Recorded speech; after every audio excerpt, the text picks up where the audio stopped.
Good morning. हाँ जी बच्चे, फटाफट से आ जाइए for business studies class. It's 11 o'clock now. Time for business studies. हाँ जी बेटा, फटाफट से कम एंड जॉइन। दिखा मुझे कोई कोई आया। Good morning to all. और जो किया था वो याद है? डिस्कस किया था, रीड किया था। गौरव, Deepakshi, Tushar, Nakul, yes, all are there. Okay, how was your accountancy class? Chetna is also there, huh? Tisha, खुशबू, पढ़ रहे हो ना सभी क्लासेस में? क्योंकि अब बाद में जो है ये कोर्स रिवाइज नहीं होगा, बहुत सारा कोर्स हमारा हो जाएगा। स्कूल हमारे बहुत बाद में खुलेंगे, जहाँ तक हम एक्सपेक्ट करते हैं। लास्ट में खुलने वाले, ऑफिस पहले खुल जाएंगे। तो साथ साथ पढ़ाई ज़रूर करनी है कि जो भी आपको करवा रहे हैं आप या तो उन्हीं टीचर को आप अपने क्वेश्चन लिख करके दीजिए, अपने सब्जेक्ट टीचर को करो, जिसको भी आपको बात करना आपको पसंद आता है। ये मैं अपने सब्जेक्ट के लिए भी बोल रही हूँ कि wherever you find difficulty in business studies in whichever topic, either give it as comment to me और you can may ask from your subject teacher also. तो उसमें शर्मा शर्मी नहीं करनी, वरना नुकसान में रह जाओगे। ओके, बहुत सारे बच्चे आ चुके हैं अभी। Good morning again to all. मैं ये हम लोगों ने कल जो करा था प्लानिंग में टाइप्स ऑफ प्लान हम लोगों ने डिस्कस किया था, तो आई होप कि उसमें कोई दिक्कत नहीं आई होगी। कोई प्रॉब्लम आई थी ऑब्जेक्टिव या स्ट्रैटेजी में? प्लानिंग हम पॉलिसी आज डिस्कस करेंगे प्रॉपरली। कल मुझे आकाश जैन का आया हुआ था मैसेज कि मैम पॉलिसी समझ नहीं आया, है ना? चलिए, तो कोई डाउट है तो पहले मुझे बता दो। वैसे मैं थोड़ा स्मॉल रिकैप्चुलेशन लेकर चलूँगी मैं भी, ठीक है ना? तो हम करें। यस मैम, याद है। आप पढ़ाई भी कर रहे हो ना सारे के सारे, ऑल सब्जेक्ट्स? तो अकाउंटेंसी क्या और मैथ्स क्या, इकोनॉमिक्स क्या, सभी सब्जेक्ट्स पढ़ने पड़ेंगे, वरना बाद में टाइम नहीं मिलेगा इतना सारा कोर्स डिटेल में करने का। प्रॉब्लम आ जाएगी। 12th है ना? चलिए, तो हम going to start with my chapter. तो हम लोग अपने स्क्रीन पर आते हैं। चलिए,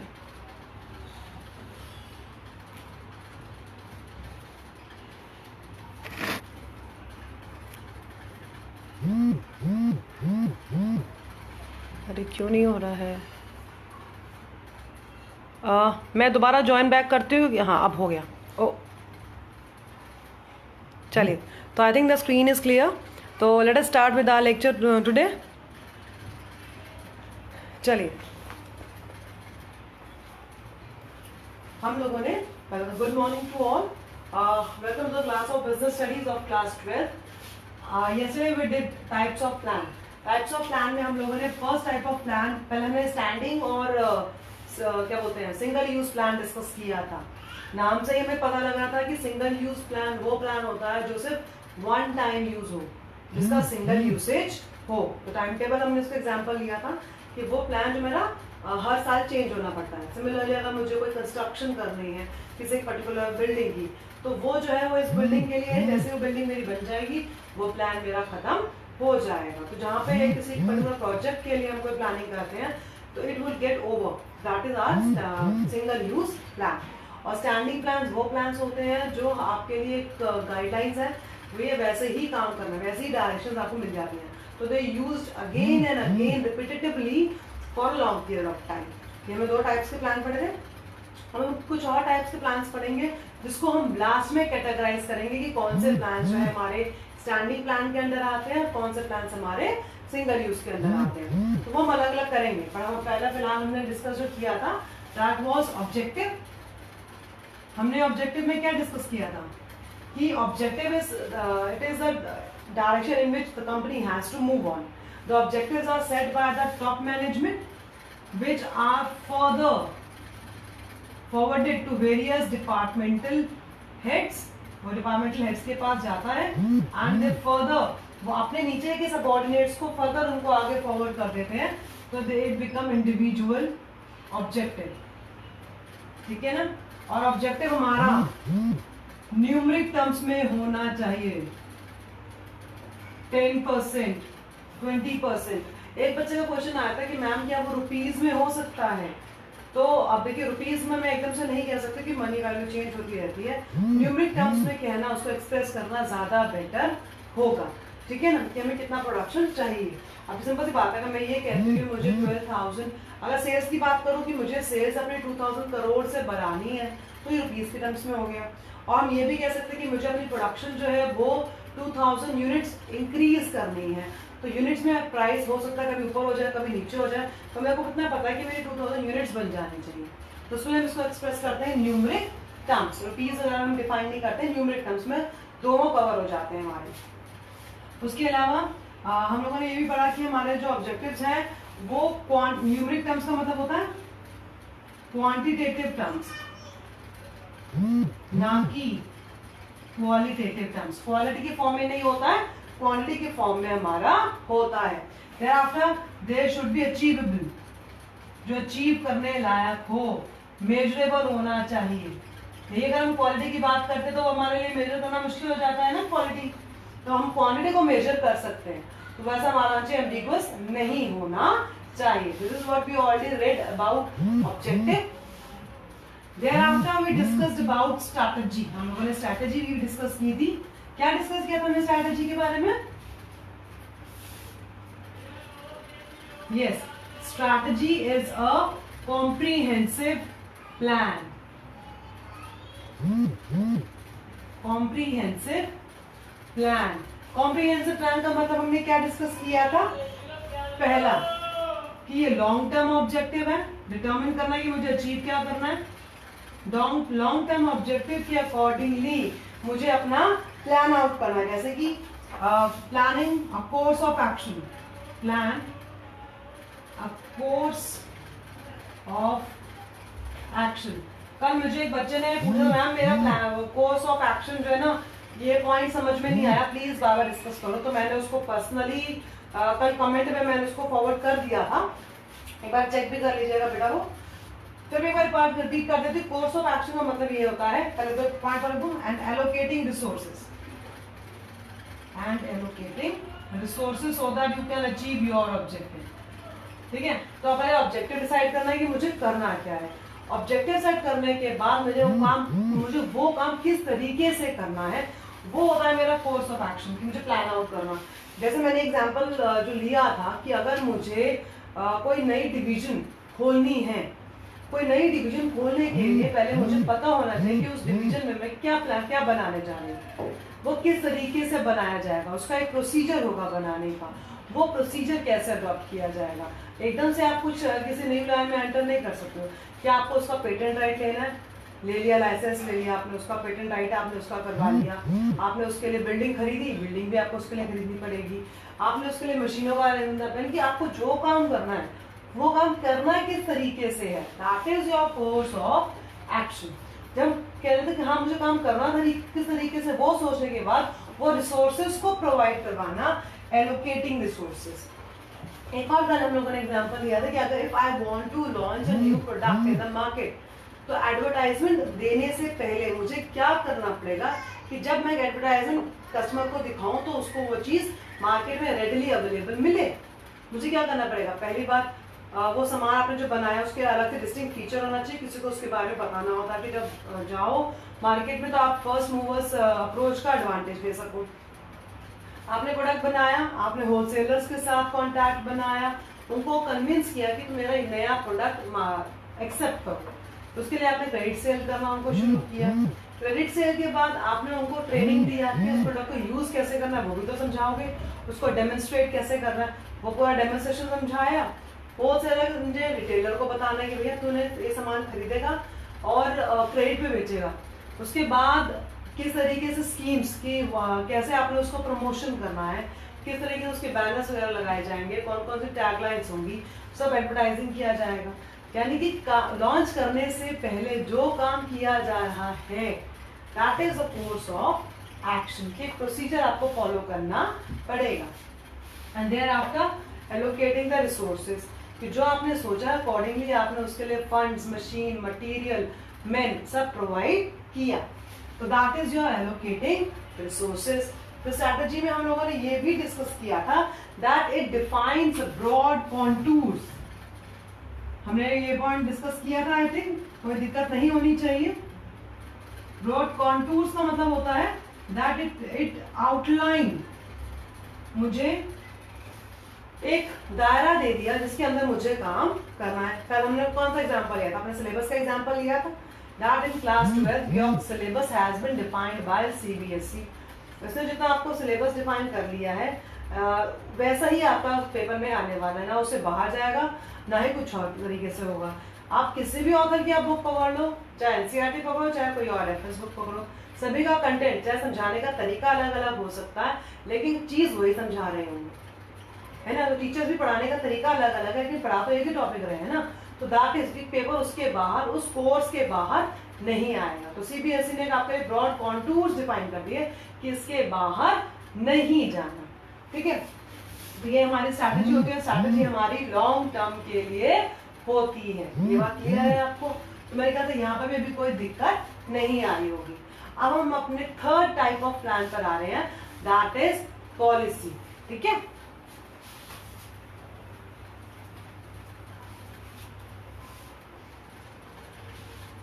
पॉलिसी के लिए मैं 2-3 डेफिनेशन लिखती हूँ। डेफिनेशन क्या? टर्म्स लिख रही हूँ और उसको एक बार समझते हैं, ठीक है।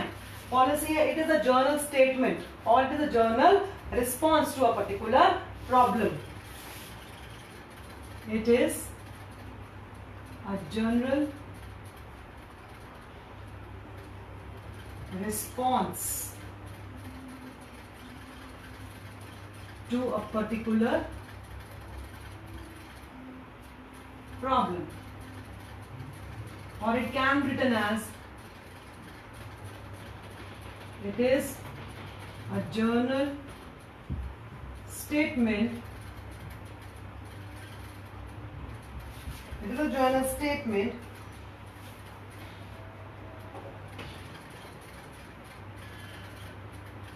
which are decided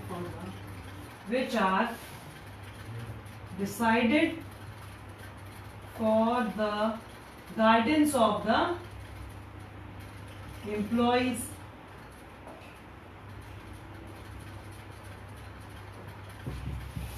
और एक चीज और,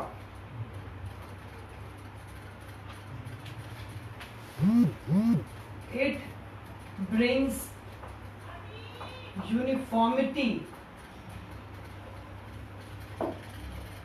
in decision making।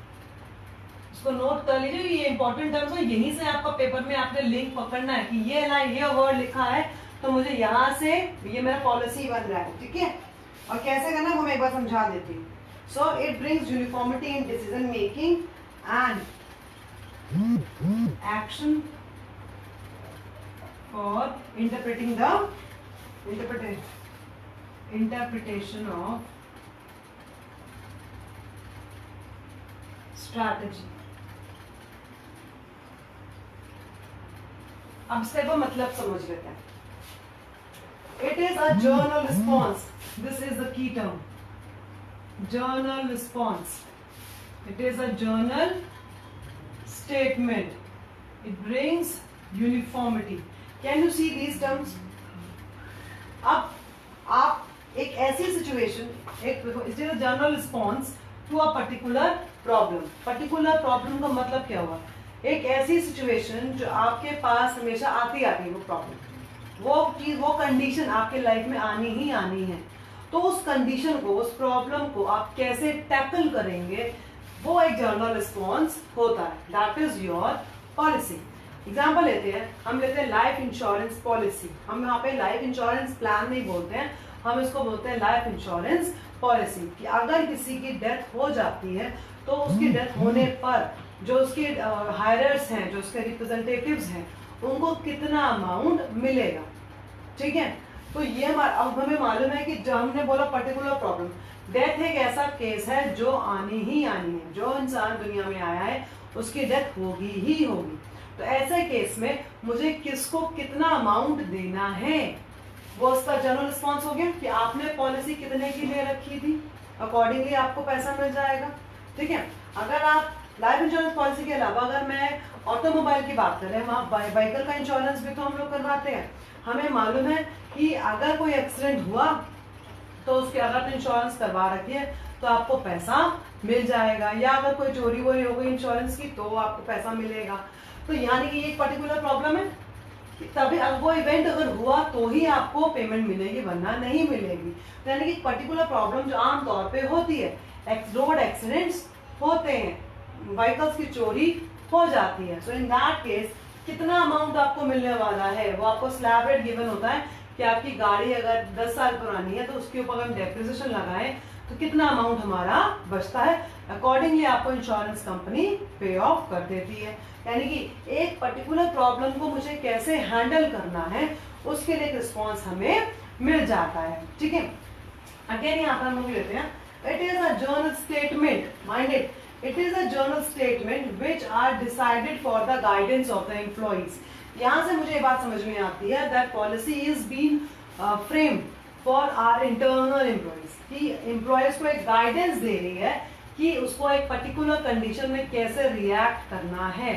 उसमें अगर पॉलिसी आपकी बनी कि कैश सेल्स, इसका मतलब क्या है कि हमें क्रेडिट सेल करनी ही नहीं है। अगर हम बात करते हैं बिग बाजार की या हमारे मोर वगैरह बड़े बड़े हमारे सुपरमार्केट्स हैं तो वहाँ पे हमारे ऑलमोस्ट हमारी सारी कैश सेल होती है वहाँ पे, तो instructions are been given to the employees कि वहाँ पे क्रेडिट सेल नहीं होगी। तो उनको मालूम है कि कैसे कंडीशन में हमें कैसे रिस्पॉन्ड करना है। अगर कोई कस्टमर ज्यादा सामान लेकर आ गया तो सामान वापस कर देंगे, उधार पर नहीं बेचेंगे वो लोग। तो यहाँ पर क्या, it is a general statement which helps in guiding the employees कि उनको कैसे रिएक्ट करना है। ठीक है, thereafter it brings uniformity in decision making। जब आपने सभी एम्प्लॉइज को एक ही इंस्ट्रक्शन दे दी है कि काम कैसे करना है तो इट ब्रिंग्स यूनिफॉर्मिटी। यूनिफॉर्मिटी का एक और एग्जांपल हम लेते हैं। हमको मालूम है कि केवी के अंदर जब क्लास 11 में एडमिशन होते हैं, जैसे आप लोगों के पिछले साल हुए, उन्होंने अपनी पूरी पॉलिसी बना रखी है कि हाँ हमारे जो बच्चे खुद के हैं उनको तो हम अपने चॉइस की स्ट्रीम हम देंगे ही देंगे, लेकिन अगर कोई आउटसाइडर केवी में एडमिशन लेना चाहता है तो उसकी कितनी परसेंटेज आएगी कि उसको साइंस दी जाए, कॉमर्स दी जाए या उसको ह्यूमैनिटीज दी जाए। तो यहाँ पे डिपेंड करता है कि केवी की पॉलिसी कैसी है, क्योंकि हर कोई अपने बच्चे का एडमिशन करवाना चाहता है। तो ये सिचुएशन हर साल आती है, हर साल हमारी सीट्स वेकेंट होती है। क्योंकि आपका जो 10th का सेक्शन है 1 होंगे 2 होंगे, लेकिन 11th में आते ही आपकी सीटें बढ़ जाती है क्योंकि वो 3 में स्प्लिट हो गया आपका सेक्शन, तो आपको सीटें खाली रह जाती हैं। तो ऐसे में आप हमेशा प्रेफर करते हो कि भैया स्कूल प्रेफर करेगा कि बाहर से एडमिशंस हो जाए। तो कितने परसेंटेज वाले को मुझे कितने नंबर देने हैं वो सभी केवीज में एक जैसा चल रहा है। ये नहीं है कि केवी रोहिणी में अलग होगा और दिल्ली कैंट में कुछ और होगा, नारायणा में कुछ और होगा। हर जगह पर सेम स्ट्रैटेजी अडॉप्ट की जाएगी।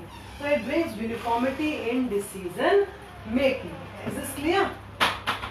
नाउ जब हम बात करते हैं, जब हमें यूनिफॉर्मिटी मिल गई कि मुझे कैसे डिसीजन लेना है, तो हमारे पास हम स्ट्रैटेजी को भी सेम तरीके से इंटरप्रेट करते हैं। ठीक है, तो हम एक ही तरीके से हम उसको इंटरप्रेट करते हैं। सो यहाँ पर हमारी आती है पॉलिसी। क्लियर है ये वाली बात? अब एक और 2-3 एग्जाम्पल लेकर चलते हैं इसको।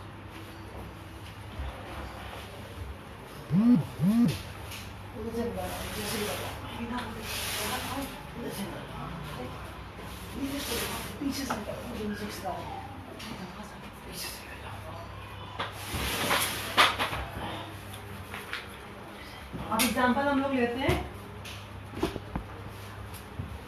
That is promotion policy.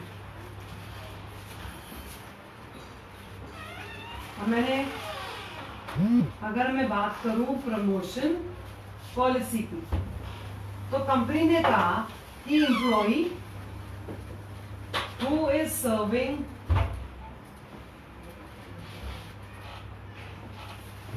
10 years in the organization will get promoted to high post। ये नेक्स्ट जो हमारी नेक्स्ट हाई पोस्ट है वहां पर हमारा पहुंच जाएगा। क्यों? अब यहाँ पर ये देखो, हर एम्प्लॉय अपनी लाइफ में ग्रोथ चाहता है। ठीक है, हर एम्प्लॉय अपने परफॉर्मेंस ग्रोथ चाहता है। अगर यहाँ पे कंपनी ने पॉलिसी बना ली कि एक एम्प्लॉय जो मेरे पास 10 साल तक काम कर रहा है उसको ऑटोमेटिकली प्रमोशन मिल जाएगी, तो यहाँ पर एम्प्लॉय को सोचने की जरूरत नहीं है। वो अपने हायर पोस्ट से बाहर जाके पूछेगा नहीं कि आप मुझे प्रमोट कर रहे हो, आप मुझे प्रमोट कर रहे हो। ऑटोमेटिकली उस पर्सन को हाई स्केल मिल जाएगा, उसकी पोजीशन हाई हो जाएगी। यही अगर पॉलिसी में ये बना दूं परफॉर्मेंस बेस्ड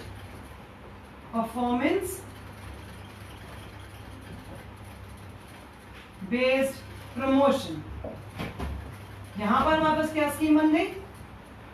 आप चाहे उस ऑर्गेनाइजेशन में 1 साल ही हुआ है आपको आए हुए, लेकिन अगर आपने अपना टैलेंट दिखा दिया, आपने अपने आप को प्रूव कर दिया, automatically you will be promoted to the next higher post. तो यानी कि आपने एक सिचुएशन जहाँ की हर एम्प्लॉय अपने लिए प्रमोशन चाहता ही चाहता है, उसको कैसे डील करना है, आपने एक पॉलिसी बना दी। That was your promotion policy. Similarly जैसे मैंने कहा कि मुझे बच्चे को एडमिशन देना, तो एडमिशन पॉलिसी हमारी क्लियर हो जाएगी। नेक्स्ट, अगर मैंने कहा sales promotion, sales policy sorry, तो हमने बोला कैश सेल्स, तो ये बात समझ में आ रही कि क्रेडिट सेल्स वहां पर नहीं बेची जाएंगी। अगर मैंने बोला प्राइसिंग पॉलिसी, कि आपने प्राइस कैसे डिटरमिन करना है अपने प्रोडक्ट का, तो जो भी मेरा कॉस्ट ऑफ प्रोडक्ट आ रहा है, कॉस्ट ऑफ प्रोडक्शन प्लस में I need to keep 25% margin profit, तो जो भी मेरी कॉस्ट आएगी उसको 25% मैंने प्रॉफिट डालना ही डालना है। अकॉर्डिंगली मैं उसकी अपना प्रोडक्ट का प्राइस डिटरमिन करूंगी। तो यहाँ पे एक जनरल चीज है, उसको आपने डिफाइन कर दी कि काम करना कैसे है। इससे काम करवाने वाले को भी सहूलियत है और जो काम कर रहा है यानी कि आपके जो एम्प्लॉय है उनको भी एक गाइडेंस मिल रही है। तो यहाँ पर policy provide guidance to employees and it also helps in bringing uniformity in decision making. Am I right? तो आई होप कि आपको पॉलिसी का मतलब समझ में आ गया होगा कि एक जर्नल सिचुएशन को हमें कैसे डील करना है, वो सिचुएशन जो हमारे पास रिपीटेटिवली आती रहती है हर साल। तो दैट इज योर पॉलिसी। ठीक है, नाउ हमने 3 प्लान कर लिए।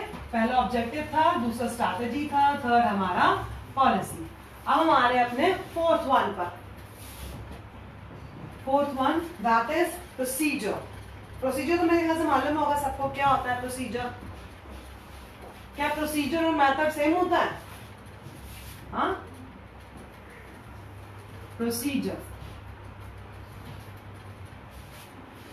और मेथड सेम नहीं होता। ठीक है, मेथड अलग होता है, प्रोसीजर अलग होता है। प्रोसीजर होता है काम करने का तरीका। तो कहोगे मैं मेथड भी तो ये होता है काम करने का तरीका, नहीं, मेथड तरीका मतलब दोनों तरीका तो होता है वो भी, लेकिन प्रोसीजर में हमारे पास सीक्वेंस होती है स्टेप्स को करने की, जो पूरा प्रोसेस काम को करने का जो पूरा प्रोसेस है that is termed as your procedure. जैसे कि हम बोले it is the sequence of any work to be performed.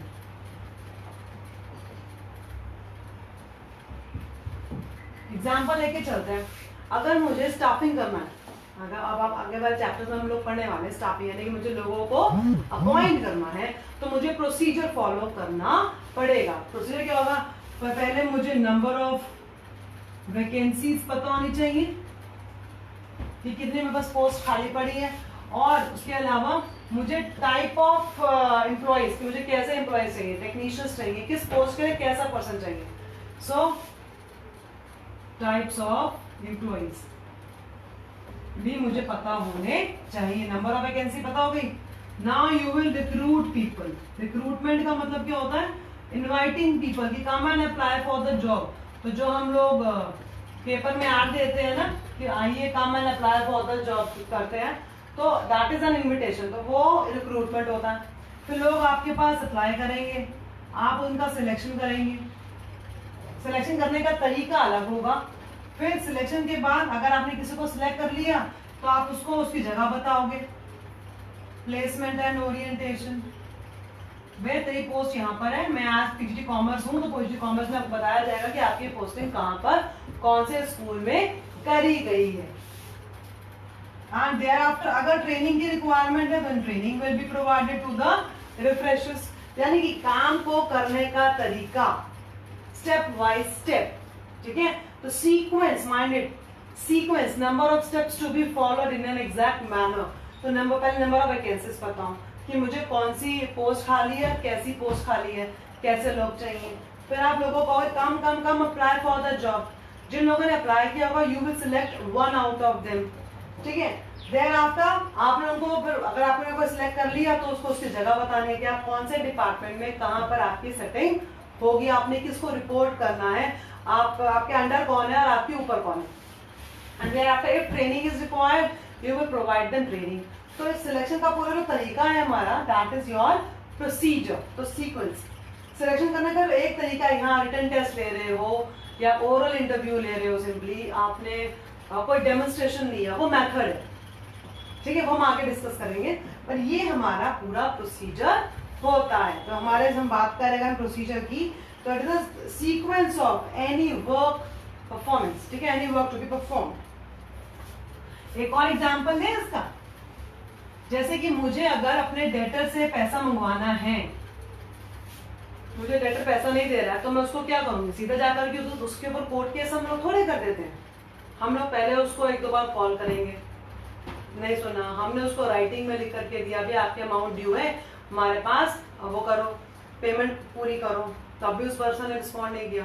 देखो दो तरीके करे, पहले आपने उसको लिख कर बोल रहे हो, नहीं आया, आपने उसको फोन करके बोला कि भैया पैसा वापस कर, तो भी उस बंदे ने रिस्पॉन्स नहीं दिया। फिर आपने क्या कहते हैं उसको, आप अपने खुद गए या आपने खुद किसी अपने एम्प्लॉय को उसके पास भेजा कि भाई हमारा पैसा वापस करो, फिर भी उस बंदे ने पैसा नहीं दिया, फिर आप कोर्ट पे जाओगे। तो एकदम सीधा आप कोर्ट पर नहीं जा सकते, तो अगर कोर्ट पे जाने से पहले आपको दिखाना पड़ेगा। तो अगर आप डेटर्स की अगर हम बात करते हैं, डेटर से अगर आपने पैसा लेना है, पहली बात तो उसको खुद पैसा देना चाहिए। अगर वो नहीं कर रहा है तो you will contact him telephonically. Second में writing letter to that person, भैया पेमेंट करो, पेमेंट करो। तीसरा हो गया पर्सनल कॉन्टैक्ट, आप खुद गए या आपने अपने किसी पर्सन को भेजा, वो भी नहीं हुआ। फिर चौथे केस में आप कोर्ट में जाएंगे, फिर आप कोर्ट में जाएंगे, आप एकदम से उसको क्या बोलते हैं, हम एकदम से कोर्ट में नहीं जा सकते, तो इसको हम बोलेंगे टेकिंग लीगल एक्शन, है ना, टेकिंग एनी लीगल एक्शन। तो जो काम करने का तरीका है, पैसा लेने का तरीका है, that is your procedure which you have to follow step by step. और उसके ये नहीं है कि ऑर्डर आप अपनी मर्जी से चेंज कर दें, ऑर्डर आपको वही सीक्वेंस में फॉलो करना पड़ेगा। ये नहीं होगा कि सेकंड वाला जो फर्स्ट पे आ जाए, फर्स्ट वाला फोर्थ पे चला जाए, ना, ऐसा नहीं होता है, ठीक है। तो यहाँ पे बात करते हैं प्रोसीजर की, तो it is sequence of steps which have to be follow. Clear? देखिए अब जो डाउट आ रहा है, please mention your doubt side by side. अब मैं again I will come behind the camera, एक मेथड और समझा दूं, फिर आपके जो भी डाउट्स होते हैं तो मुझे पता चल जाएगा। पता है मेरे पास थोड़ा लेट कमेंट्स आते हैं, तब तक आपके कमेंट्स भी मेरे पास आ जाएंगे। अभी तक हमने कौन कौन से कर लिए थे? हाँ जी, ऑब्जेक्टिव सेट करना कि हमें करना क्या है, फ्यूचर डिसीजन, फ्यूचर डायरेक्शन में बता रहा है वो, स्ट्रैटेजी कि वो मेरा कॉम्प्रिहेंसिव प्लान है कि मुझे फ्यूचर में क्या करना है, अगेन एक कॉम्प्रिहेंसिव प्लान में रिसोर्सेज भी एलोकेट करना है, कोर्स ऑफ एक्शन को डिफाइन करना, हॉस्पिटल बनाना, तो किस तरीके से हॉस्पिटल बनाया जाएगा, everything. Then we discussed about policy कि it's a general response to a particular problem. फिर हमने प्रोसीजर लिया कि it's a sequence of steps. Now come to the next one. कितने हो गए? Fourth या fifth? Fifth होगा ना अभी तो? It's a fifth, हाँ जी, fifth है हमारा. Fifth is your method. जब हम बात करते हैं मेथड की, तो when we talked about procedure में था that we have to follow the sequence in a particular way, particular manner. तो सीक्वेंस में एक स्टेप को करने के लिए हमारे पास क्या तरीका है, that is your method. जैसे हम बात करें, पहले की टर्म इसकी लिख दूं, की टर्म हमारी थी that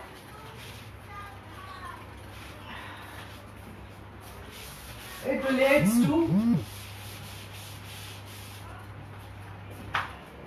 performance of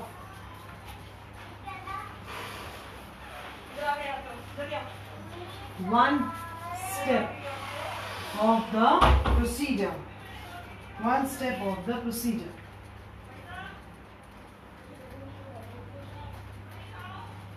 अभी जब हम लोगों ने डिस्कस किया था, देखिए अभी हम लोगों ने मेथड डिस्कस किया था कि काम को करना है किस तरीके से। अभी हमने लिया कि अगर मुझे स्टाफिंग करनी है तो मुझे नंबर ऑफ वैकेंसीज पता होनी चाहिए थी। उसके बाद मुझे लोगों को इनवाइट करना है कि come and apply for the job, ताकि लोग मेरे पास मैक्सिमम आए। फिर मैं उनमें से एक बेस्ट सिलेक्ट करूंगी, सिलेक्शन, और फिर मैं उसकी प्लेसमेंट करूंगी। हमारा राइट, इसको कहाँ पर मुझे रखना है, और अगर ट्रेनिंग की रिक्वायरमेंट होगी तो हम ट्रेनिंग में देंगे। अब एक मेथड को करने का तरीका कैसे, जैसे मैंने कहा रिक्रूटमेंट, मुझे लोगों को इनवाइट करना है कि come and apply for the job, तो मैं कैसे कर सकती हूँ? पहला कि मैं एडवर्टीजमेंट दूं। अब एडवर्टीजमेंट भी किस में दे रहे हो, इट्स योर चॉइस, कि आप न्यूज़पेपर में दे रहे हो कि मैगजीन में दे रहे हो, ठीक है। फिर मैंने वेबसाइट पे डाल दिया, मैंने कोई प्लेसमेंट एजेंसी हमारी होती है, जैसे हम लोग कहते हैं ना एजेंट की, वो हमारे लिए अप्लाई कर देता है, जब भी हमें वर्क फोर्स चाहिए तो हमें लोग प्रोवाइड करता है। तो मैं किस तरीके से लोगों को बोलूंगी come and apply for the job. Website हमारी इतनी है कि हम फटाफट से लोग देखते हैं वैसे ही आ जाते हैं। समटाइम लोग वैसे ही अपना आकर के हम डायरेक्ट कॉल कर लेते हैं, डायरेक्ट कॉलर्स, कैजुअल कॉलर जिसको हम लोग बोलते हैं, आते हैं आके अपना सीवी दे जाते हैं, वॉक इन इंटरव्यू जिसको हम लोग बोल देते हैं। तो दैट इज योर वे कि आप इनमें से कौन सा मेथड आप यूज करने वाले हैं। मुझे अपने काम को करने के लिए वाइडर चॉइस है कि मेरे को बेस्ट आदमी चाहिए, I will go for advertisement and through newspaper. मुझे लगता नहीं advertisement is quite expensive, why not to open a website, तो वेबसाइट पे डाल देते हैं अपनी, तो वेबसाइट पे आपने इजीली इसको डाल दिया। तो जो मेथड आपको सही लगता है, वो एक ही स्टेप को करने के 4 तरीके हैं, वो आपका हो गया मेथड। सिलेक्शन की अगर हम बात करूं तो हो सकता है कि आप रिटन टेस्ट लें, हो सकता है कि आप सिर्फ इंटरव्यू लें, डिपेंड करता है कि आपकी पोस्ट कैसी है। हो सकता है कि आप ग्रुप डिस्कशन ले लें, या ये भी पॉसिबिलिटी कि तीनों के तीनों आपने ले लिए, तीनों की तीनों चीजों को आपने अपने पास रखा। तो यहाँ पर क्या है, अगेन काम को करने का तरीका क्या है मेरे पास, वो मुझे पता होना चाहिए, ठीक है। इसको एक बार अकाउंट से रिलेट करें मेथड को। अकाउंट्स में देखिए, आपने डेप्रिसिएशन चैप्टर तो पढ़ा था ना, WDV method and straight line method, वो मेथड था, वो प्रोसीजर नहीं था।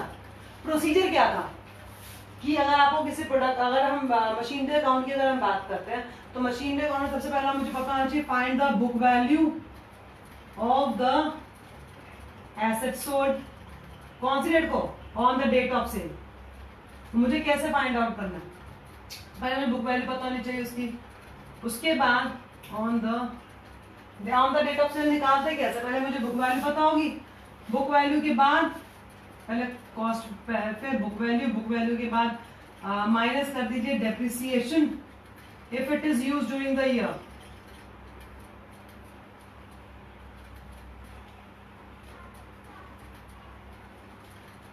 ड्यूरिंग द डेप्रिसिएशन माइनस करने के बाद आप compare with its selling price, फिर आपको पता लगेगा कि प्रॉफिट है कि लॉस है। प्रॉफिट एंड लॉस जैसा भी होगा accordingly you will transfer it to statement of PL. तो ये पूरा हमें कैसे किसी एक एसेट को सोल्व करना है, बेचना है, सेल आउट करना है, तो मेरा पूरा प्रोसीजर है, ठीक है। कि पहले उसकी मुझे कॉस्ट प्राइस पता होगी, कॉस्ट प्राइस से मुझे उस साल की बुक वैल्यू निकालनी है, बुक वैल्यू ओपनिंग 1 अप्रैल के बाद, अगर मैंने साल के बीच में अगर मैंने उसको बेचा है तो उसके ऊपर डेप्रिसिएशन माइनस करना है, फिर मुझे उसको सेलिंग प्राइस से कंपेयर करना है, फिर मुझे प्रॉफिट एंड लॉस डिटरमाइन करना है। तो मेथड क्या हुआ, डेप्रिसिएशन को कैसे कैलकुलेट करना है, स्ट्रेट लाइन मेथड यूज करने वाले हो या फिर WDV written down value method. तो वो हमारा मेथड है कि एक पर्टिकुलर सीक्वेंस प्रोसीजर, हमारे इतने सारे स्टेप्स हैं, एक स्टेप को करने के क्या तरीके हो सकते हैं, तो यही हमारा टेलर ने बोला था मेथड स्टडी, कि मेथड कौन सा होना चाहिए, वो साइंटिफिकली आपको सोच समझकर आपका होना चाहिए कि this is the best method, मुझे अपना काम इस तरीके से करना है। तो हमें प्रायोरिटी बना लेनी चाहिए कि पहले नंबर पे ये method A, second method B, third method C, fourth method D. Priority बना लोगे तो कल को अगर मेथड ए फेल हो जाता है तो आपको सोचना नहीं पड़ेगा, डायरेक्टली आप मेथड बी पर आ जाएंगे। So that is your method, ठीक है। I am just coming behind the camera again, ताकि अगर कोई दिक्कत अगर आपको आती है तो I can sort it out, ठीक है। तो आई होप वैसे दिक्कत नहीं आनी चाहिए, still if it is there I will be here. देखिए क्या दिक्कत आई। हाँ जी बेटा,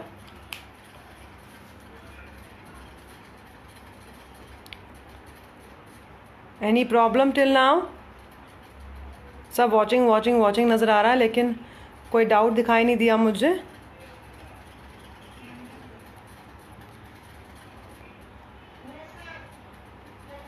कोई दिक्कत नहीं आई बेटा? आज की क्लास इतनी परफेक्ट हो गई, ऐसा कैसे हो सकता है? Everyone is watching, no doubt, I have seen. थोड़ा लिख के रखा करो ताकि मैं बीच में देखती भी, ऊपर भी स्क्रॉल करूँ तो एटलीस्ट मुझे मिल जाए, प्रॉब्लम है। मोहम्मद समीर, कोई दिक्कत नहीं आई? रश्मि, निकिता, ओंकार, यहीं तक अभी तक मेरे पास मैसेज आए हुए हैं। प्रांजल, अभिषेक, चलिए, तो मैं ये अज्यूम करूँ कि हाँ आपको समझ में आ गया।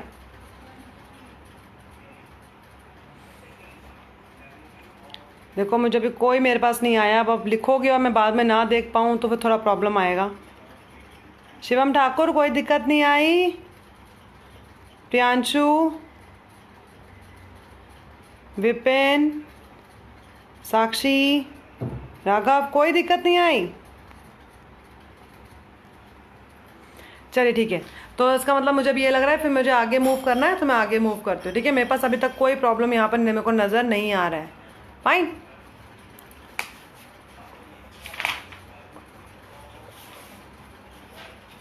चलिए, तो इट्स गुड टू नो कि हाँ ठीक है, कोई दिक्कत नहीं आई है, ठीक है। मेरे पास मैसेज तो रिलेट आते हैं, अगर कोई दिक्कत आती है तो फिर भी आप कमेंट पे लिख दीजिएगा ताकि मैं उसको एक बार देख सकूं। तो अभी हमने जो करे, अब हम 6 ले रहे हैं और जिसे आप बहुत अच्छे से फेमिलियर हैं। रूल क्या होता है? Rule simply make a distinction between do's and don'ts, हमारे कि क्या करना है और क्या नहीं करना है। और अगर आप इनको वायलेट करते हो तो they are punishable in nature.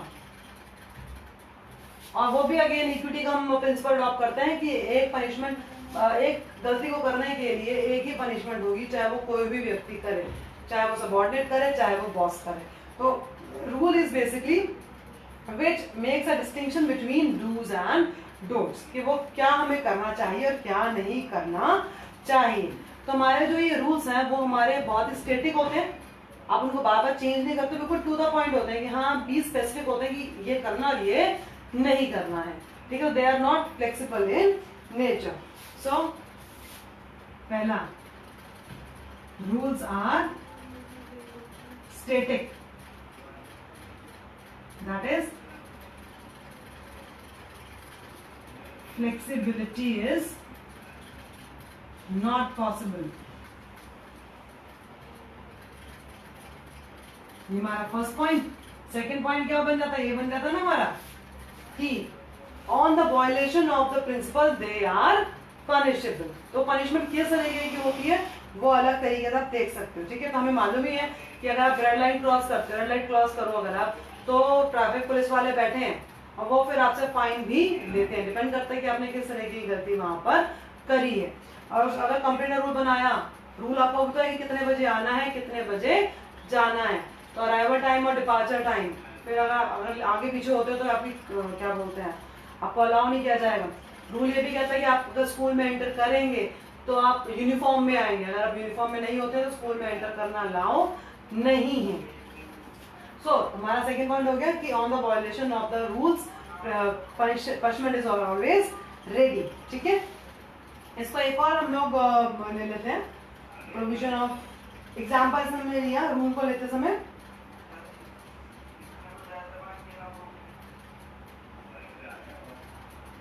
देखिए इसने एग्जाम्पल कैसे लिया है। अच्छा अभी हम लोगों ने अभी वो लिया था ना एक एग्जाम्पल, हमने प्रोसीजर में एक एग्जाम्पल दिया था, उसको एक बार डिस्कस कर लेते हैं रूल के थ्रू। जैसे रूल आपको समझ में आ जाएगा, इसमें कोई दिक्कत है नहीं, फिर भी एक बार है एक एग्जाम के पॉइंट मतलब बिजनेस के पॉइंट ऑफ व्यू से एक बार समझा देती हूँ। तो रूल में हम लोगों ने प्रोसीजर डिस्कस किया था कि अगर मुझे डेटर से पैसा लेना है तो मुझे क्या करना पड़ेगा। सबसे पहले मुझे उसको कांटेक्ट करना पड़ेगा। सो कांटेक्ट टेलीफोनिकली। फिर हमने क्या लिया था, अगर तब भी उसने पैसा नहीं दिया तो राइटिंग लेटर, तभी उसने नहीं कुछ किया, personal contact, may be it is done by you और by your subordinate, and then take legal action. अब आपका डेटर, हमने रूल की बात करते हैं। अगर हमने एक रूल डिफाइन कर दिया कि अगर मेरा डेटर, कोई भी डेटर मुझे पैसा नहीं देना है तो मुझे उसे 10 डेज का ग्रेस देना है। आपने सब काम करा, आपने 10 डेज या 15 डेज जो भी आपने रूल बनाया, तो 15 डेज तक आपने वेट किया कि वो पर्सन आपको पेमेंट कर देगा। अगर 10 डेज ओवर होने के बाद उसने पेमेंट नहीं करी then you can take a legal action, जहां पे उसके ऊपर फाइन इम्पोज किया जा सकता है। तो यानी डिपेंड करता है ना। और फिर आपने ये भी बोल दिया, आपने रूल ये भी बना दिया कि अगर इन 10 डेज के अंदर अंदर मुझसे वो पेमेंट मुझे कर देता है फिर तो कोई प्रॉब्लम नहीं है। अगर तो यानी कि इन 10 डेज या 15 डेज में एक्स्ट्रा कोई इंटरेस्ट चार्ज नहीं किया जाएगा, नो इंटरेस्ट। लेकिन 10 डेज के बाद अगर वो लेता है तो पहला तो काम हो गया कि उसके ऊपर लीगल एक्शन हो जाएगा। लीगल एक्शन के साथ मैंने उसके ऊपर इंटरेस्ट पेनल्टी भी लगा दी कि आप इंटरेस्ट भी हमें पे ऑफ करें। यानी कि हमारे रूल है कि 10 दिन का या 15 दिन का आपने जो ग्रेस दिया है, 15 दिन के अंदर उसको पेमेंट कर दी है तो कोई प्रॉब्लम नहीं है। अगर 15 दिन के बाद करी है तो आपने उसके ऊपर लीगल एक्शन ले लेना है और उसको पेनल्टी यानी कि इंटरेस्ट भी उसके ऊपर लगा देना है। ठीक है, दैट इज योर रूल। तो कोई दिक्कत नहीं आएगी। स्टिल अगर कोई डाउट हो, बार बार पूछ रही हूँ तो कोई हो तो मुझे बता दीजिएगा। अब हमारे ज्यादा कुछ नहीं रह गया, 1-2 टाइप्स ऑफ प्लान और रह गए हमारे। प्रोग्राम रह गया है, बजट रह गया है, वो छोटे छोटे हैं, वो हम कल की क्लास में ऑलमोस्ट हम चैप्टर खत्म कर देंगे। तो अब आप थोड़ा सा हम लोग ना आफ्टर दिस प्लानिंग मैं 5th चैप्टर पर नहीं आने वाली, मैं एक नया चैप्टर जो इंटरेस्टिंग चैप्टर है वो शुरू करूंगी। तो आपको उसके लिए क्या करना है, आप ना अपने जो भी आप खा पी रहे हो, जैसे मार्केट से आए हो कि आप कुछ परचेज नहीं कर रहे हो, लेकिन जो भी घर में आप खा रहे हो, मैगी खा रहे हो, yippee खा रहे हो, या कोई भी चीज आप जिसका रैपर आप फाड़ के फेंकते हो, वो रैपर संभाल के रखने हैं। तो मैं आपसे पूछने वाली हूँ कि कौन कौन सी कंपनीज क्या क्या काम करती हैं, कौन से प्रोडक्ट बना रही है। तो आपका होमवर्क आज से ही बता देती हूँ कि आप मुझे बताएंगे कि हिंदुस्तान लीवर लिमिटेड HLL कौन कौन से प्रोडक्ट्स बना रही है, आपने मुझे बताना है।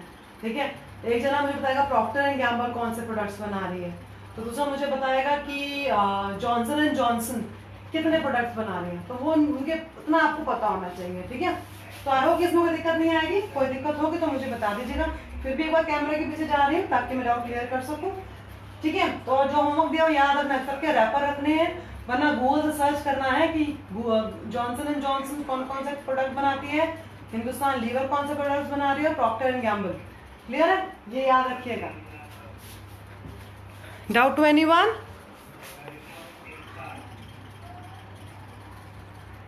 सब वॉचिंग कोई डाउट क्यों नहीं आ रहा है? सिस्टम ठीक जा रहा है या कोई प्रॉब्लम आ रही है?